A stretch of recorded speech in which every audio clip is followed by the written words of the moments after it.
Hello everyone, this is Dino Chris from Prehistoric Facts. This is Prehistoric Facts special episode number 132, where we're going to be talking about a herbivorous armored dinosaur, and that armored dinosaur is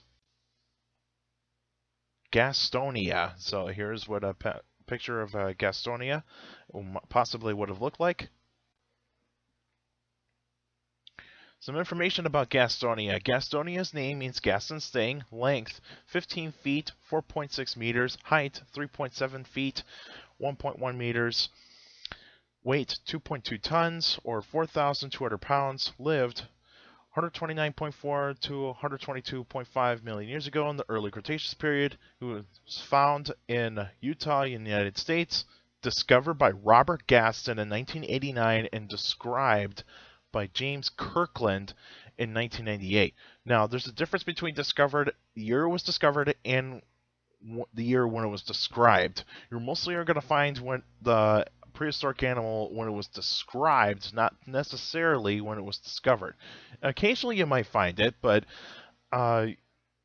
mostly you're going to find when it was described. So when it was published by a public journal, and so that's what you're mostly going to find. But 1989, that's the year I was born, so hey, there was a dinosaur that was discovered in the year I was born. How about that? And pretty much he actually took almost 10 years for this animal to be described into the public. And so here's the map of North America, and you can see here's the United States in the orange color. Utah is right here. You can see the Salt Lake right there, and this is the state where Gastonia has been found.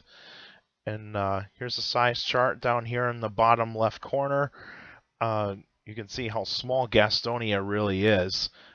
This silhouette thing, that is probably just a really, really oversized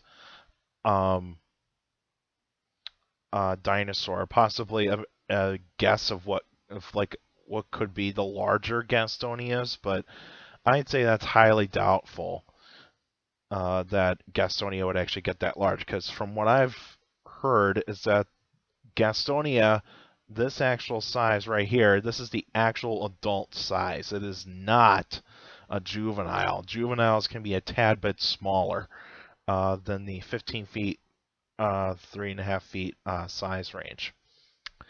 And in this picture right here, you can see the guy that is here right in the middle of these ceratopsian skulls. That is Robert Gaston. This is the guy that actually discovered Gastonia and is named after him. And so Robert Gaston's got his own dinosaur. And Robert Gaston, of course, he is actually the president of Gaston Designs. It is a reproduction company that makes casts of dinosaurs, Ice Age mammals, pterosaurs, and a few other reptiles.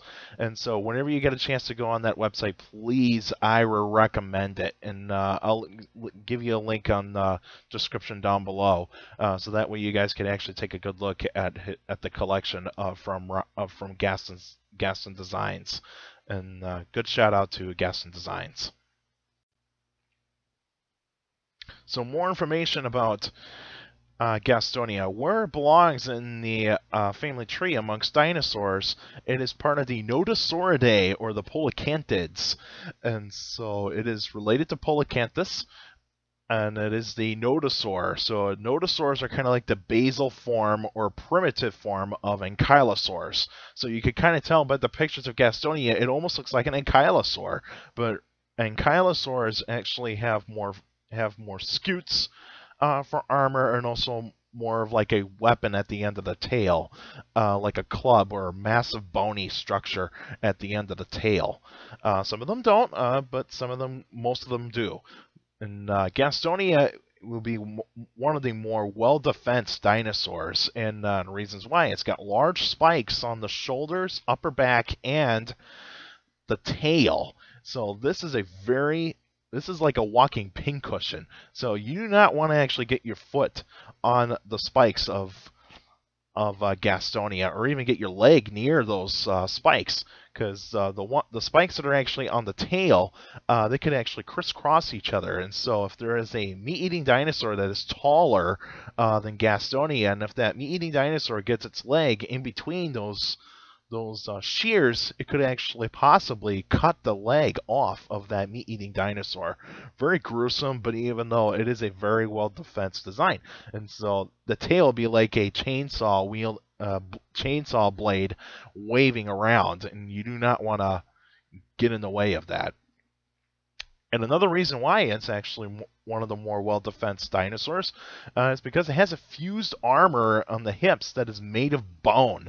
And so it's got like this bony mass on the hips, and that's one of the bones that was actually found of Gastonia. It was actually the fused armor bone from the hips. And so that gives an idea is that certain predators would actually attack that area, but you know what? Gastonia says, no way, you're not going to get there, and I'm going to be very well defensed here. So this is kind of like the football players' hip pads or tailbone pads. You know, you're not going to get that much of a wound in there. Now, Gastonia, for its size, it has a small brain, and so it is not a very intelligent dinosaur. But of course, with Gastonia, with the senses, it has a great sense of smell and great sense of hearing.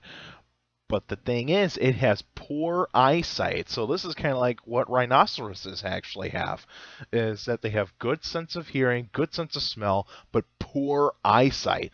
So what this actually tells us is that Gastonia probably has to use the sense of smell and the sense of hearing more than its eyesight.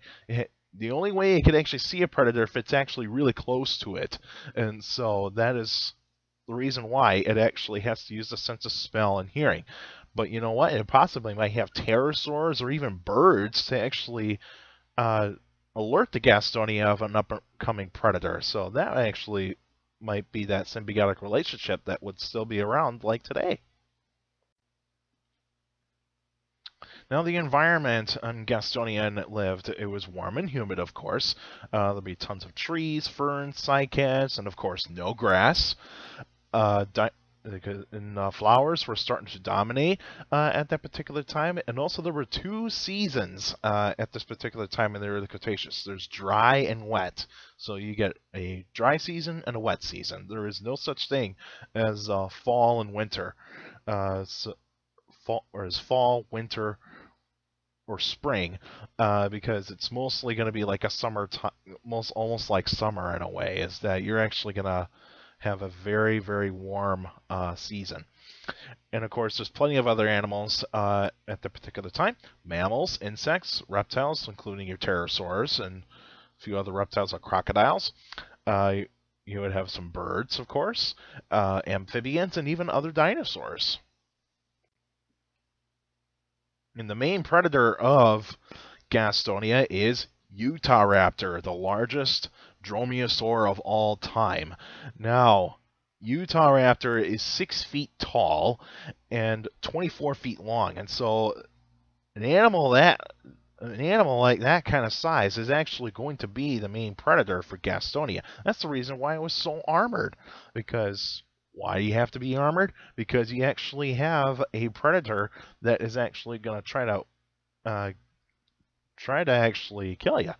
And so this is the reason why Gastonia is pretty well armored. It's got to defend against those claws, the killing claw and those hand claws. And so that's a nasty predator. Now, the only reason that Utahraptor would actually hunt down Gastonia is for desperation. It might actually possibly kill a juvenile, because juveniles don't have the more well-fused armor yet. But a pack of Utahraptors would be able to possibly take down, like, say, an old Gastonia, where it is actually very weak and can't go great distances to find food. And Gastonia is a pretty slow dinosaur, so Utahraptor doesn't really need to use speed to actually try to catch a Gastonia. But anywho, that's the predator of Gastonia, excuse me. And of course, the extinction of Gastonia is due to climate change. There's new plants that were starting to actually come around, so that means new herbivores were actually starting to come in. Larger ankylosaurs were actually kind of starting to take over, or nodosaurs were starting to take over. And of course, there were new predators, and those new predators being a tad bit smaller dromaeosaurs like Deinonychus. And of course, you got the big bad Arnold Schwarzenegger of North American theropods, besides T-Rex, Acrocanthosaurus. And so Acrocanthosaurus would have actually started to appear around that particular time, around 120 million years ago. And also, the Western Interior Seaway was also beginning to take its shape. So North America was starting to divide into two, and there was pretty much a lot of water that was actually coming into the areas of where Gastonia was actually be living in. And so here's the early Cretaceous map, and so you can see the Western Interior Seaway right here is starting to be developed, and Utah is actually pretty much like right around here, so that's where you kind of see is like the flooding would actually be the reason why Gastonia wouldn't survive. Now, the next episode of Prehistoric Facts would actually be on April 24th, 2019, and then it's a Q&A, so if you got any questions about dinosaurs or any other prehistoric life, feel free to email me at dinocris71@gmail.com, or go on my Facebook page, Prehistoric Facts with Dino Chris. Like the page, you should post your questions on the wall or in the comment section, but remember, keep your questions short to the point. You could also follow me on Twitter at CSGRALL. Sorry, I missed an R in here. That's my mistake. So it's CSGRALL. And follow me on Twitter. I post pretty cool stuff on there. Also, take care of the people around you. Notice if you're younger people out there, to make sure to listen to your parents, your teachers, and your guardians. It's the best motivation you could have for good education. It's very important to have a good education. So with a good education, you get a good job in the future. That's it for now. I'll see you guys next time.